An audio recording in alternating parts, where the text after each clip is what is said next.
आप भी अपनी काली गर्दन को रगड़ रगड़ करके साफ करने के चक्कर में अपनी गर्दन को हर्ट तो नहीं कर रहे हैं? कहीं आप भी अपने गर्दन में होने वाले मस्से जो छोटे छोटे होते हैं उनको निकलवाने की सोच तो नहीं रहे? अगर ऐसा है तो आज की वीडियो खास आपके लिए है। मैं हूं डॉक्टर अर्चना और आप देख रहे हैं आपका अपना हेल्थ चैनल अर्चना दुबे एक्यूप्रेशर, जिसका उद्देश्य है छोटी मोटी समस्याओं का उपचार 1 या 2 पॉइंट के माध्यम से बता देना, और समस्या गंभीर हो तो उसके बारे में अवेयर कर देना, जैसा मैं अभी कर रही हूँ और एक दूसरे चैनल पे भी करती हूँ, वो है अर्चना दुबे हेल्थ लैब।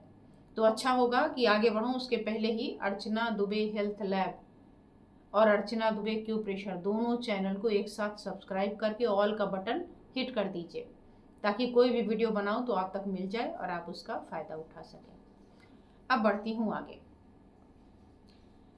परेशानी है गर्दन का काला हो जाना। गर्दन में, आर्म पिट में और जांघों के पास, एल्बोज में, नीज में ऐसा लगता है जैसे झुलस गया हो, जल गया हो। गर्दन के पीछे, जब मैं छोटी थी ना और इस तरीके का देखती थी किसी का गर्दन पीछे बिल्कुल काली पट्टी वेलवेटी जैसी, तो मैं सोचती थी बताओ ये तो नहाता ही नहीं आदमी।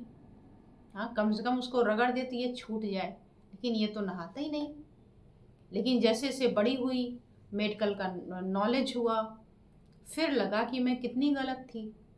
मैं सोचती थी कि ये व्यक्ति नहा नहीं रहा इसलिए गर्दन काली है, लेकिन इसके तो बहुत सारे कारण होते हैं। तो क्या कारण हो सकते हैं, कहीं आपके तो नहीं? और अक्सर आप में से बताइएगा कि आज के पहले आपको पता था ये कारण कि इसकी वजह से गर्दन काली है, या आप भी यही सोचते थे जैसा मैं सोचती थी अपने बचपन में कि कितना गंदा आदमी है भाई, नहा क्यों नहीं रहा है? लेकिन मैंने एक दो बार एक छोटे बच्चों में देखा, 7 साल 8 साल की बच्ची, गर्दन उसकी बिल्कुल मोटी, फोल्डेड और एकदम काली। और मैंने उसकी मदर से बोला भी था कि आप बच्चे का ध्यान नहीं देती? बोला मैं बहुत ध्यान देती हूँ, पता नहीं उसकी गर्दन ऐसी क्यों है, पूरा चेहरा गोरा है, ये ऐसा है। और अब मुझे याद आता है कि उसकी मदर को भी शुगर और उनके फादर को भी शुगर थी। तो शुगर से इसका कोई कनेक्शन है क्या? ये सारी बातें आइए देखते हैं। सबसे पहले तो मैं बताऊंगी इसके साधारण कारण और फिर बताऊंगी स्पेसिफिक वाले। तो सबसे पहला है, अगर आप कुबड़ निकाल के बैठते हैं, ऐसे झुक के बैठेंगे तो क्या होगा, गर्दन यूं है तो वो फोल्ड हो जाएगी और वहां पर धीरे धीरे धीरे धीरे आपकी स्किन डेड होती जाएगी, ब्लैक होती जाएगी, और वहां इकट्ठा होने से आपके गर्दन में कालापन आएगा। ये सबसे कॉमन फैक्टर है और जिसे हम अक्सर नज़रअंदाज कर देते हैं। दूसरा कारण है, अगर एक ही जगह पर सिर झुकाए झुकाए या कुछ इस तरीके से करके लगातार लैपटॉप पे काम कर रहे हैं काफ़ी देर तक, या लेट के, आजकल तो मोबाइल एक नया गैजेट है उसको स्क्रॉल किए जा रहे किए जा रहे किए जा रहे, तो अगर आपकी स्किन इनएक्टिव है नेक की, उसे भी तो खींचना छोड़ना इसका काम है ना। आप बलून से कंपेयर करिए, बलून को फुला दिया, लाइट कलर का हो गया, जब पिचका हुआ था तो डार्क था। तो आप बिल्कुल यूं किए हुए हैं, अगर आप अपनी नेक को रोटेट नहीं करेंगे, ऊपर नीचे राइट लेफ्ट एक्सरसाइज नहीं करेंगे, तो भी ऐसा आपके नेक के साथ हो जाएगा। ये भी कॉमन फैक्टर है। अगर आपका वेट बहुत ज़्यादा है, नेक में भी आपके काफ़ी फैट है, पीछे भी है आगे भी है, तो यहाँ तो डबल चिन हो गई और पीछे वो फोल्ड एक बम्प जैसा बन जाता है, उसकी वजह से भी आपके नेक में कालापन पड़ सकता है। इसके अलावा जो मैंने बचपन वाली बात कही कि अगर आप नहाते नहीं, ध्यान नहीं रखते, और ये कौन करता है, ये वो लोग करते हैं जो शार वगैरह का यूज़ ज़्यादा करते हैं, कि ऊपर से हमने साबुन वाबुन लगा लिया, रगड़ लिया, पानी जब नीचे आएगा तो गर्दन को साफ कर ही देगा, रूट है उसका। कुछ लोग वैसे भी है, शार का यूज़ करें या ना करें, नेक को अक्सर इग्नोर कर देते हैं। क्यों? क्योंकि वो पीछे है, दिखाई नहीं देती। तो हाथ में साबुन लगाया, रगड़ दिया, हाथ में कालापन है पहले दिख जाएगा। अंडर आर्म्स हैं वो नहीं दिखता, थाइस के पास नहीं दिखता, तो वहाँ इधर उधर साबुन लगाया और रगड़ के धो दिया, इसलिए पता ही नहीं चलता। तो ये भी एक कारण है, वास्तव में हाइजीन वाला भी कारण है।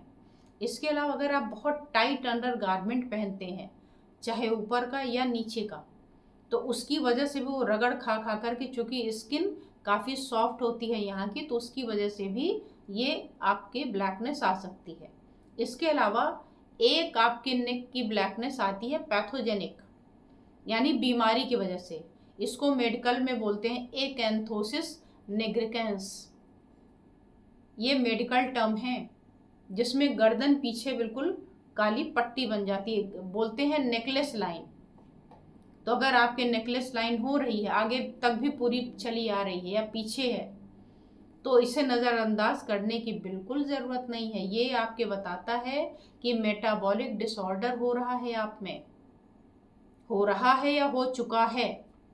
तो अगर इस तरीके का आपको कोई भी कारण जो मैंने कॉमन वाले बताए ये नहीं है, और आपकी गर्दन काली पड़ रही है, तो आपके मेटाबॉलिक डिसऑर्डर है। मेटाबॉलिक डिसऑर्डर में आपको चेक करना चाहिए आपका ब्लड प्रेशर, आपको चेक करना चाहिए आपका ब्लड शुगर। और ब्लड शुगर में भी क्या, इंसुलिन रेजिस्टेंस। जी हाँ, अगर आपकी गर्दन काली पड़ रही है और आप शुगर के पेशेंट हैं, तो निश्चित रूप से इंसुलिन रेजिस्टेंस आपकी शुगर हो रही है। और इसके अलावा हार्मोनल इम्बैलेंसेस की वजह से हो सकता है, अगर फीमेल हैं आप, तो पीसीओडी हो सकता है। तो आप कमेंट में लिखिएगा कि ये जो मैंने कारण बताए हैं, इंसुलिन रेजिस्टेंस के या पीसीओडी के या मेटाबॉलिक डिसऑर्डर के, क्या इनमें से कोई कारण आप में फिट बैठता है? अगर हाँ, तो इसको ज़रूर लिखें, जिससे बाकी लोगों को भी पता चले कि जो कारण बताए जाते हैं कितने ऑथेंटिक और कितने साइंटिफिक होते हैं। और इस तरीके की वीडियो पाने के लिए आपको करना होगा कुछ काम अपनी तरफ से। पहला तो कमेंट करना है कि ये आपको कैसा लगता है, और दूसरा इसको करना है आपको लाइक, और करना है आपको शेयर। सब्सक्राइब तो पहले ही कर लिया होगा, शेयर करना है, ताकि बहुत सारे ऐसे लोग हैं जो गर्दन में मलाई रगड़ रहा है, कोई हल्दी रगड़ रहा है, कोई दही लपेट रहा है, कोई कुछ कर रहा है, कोई कुछ कर रहा है कि ये बस ठीक हो जाए।